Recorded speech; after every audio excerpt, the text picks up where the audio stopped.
కళ్యాణ లక్ష్మి కోసం 2173 కోట్లు ఇస్తాం ఈ బీసీలకు అని చెప్పారు. తులం బంగారం పెడతాం, తులం బంగారం అని చెప్పారు. ఇంకా మీదకెళ్ళి 2173 కోట్లు ఇస్తామని 108 కోట్లు ఇచ్చారు. 2165 కోట్ల రూపాయల నా బీసీ ఆడబిడ్డల సొమ్ము, పెళ్లిళ్ళకి ఇవ్వాల్సిన సొమ్ము దొంగతనంగా తిన్నాడు రేవంత్ రెడ్డి.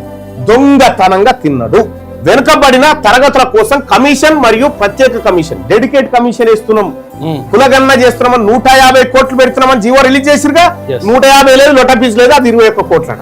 21 కోట్లు కేటాయించి ఖర్చు పెట్టింది 3 కోట్లు. మన బీసీల స్థితిగతులు తెలుసుకోవడానికి చైర్మన్ జీతాలు కూడా లేదు, పెట్టిన ఖర్చు 3.49 కోట్లు. ఇది ఈ దొంగ అగ్రవర్ణ ప్రభుత్వాలకు మన బీసీల మీద ఉన్న ప్రేమ. ఇక్కడ మన సంక్షేమం కోసం జీవనోపాధికి సామాజిక రంగం మొత్తం 2194 కోట్లు ఖర్చు పెడతామని చెప్పి 112 కోట్లు పెట్టిరు. 2172 కోట్ల రూపాయల సొమ్ము, మన ఆడబిడ్డల సొమ్ము తిన్న దొంగలు వీళ్ళు.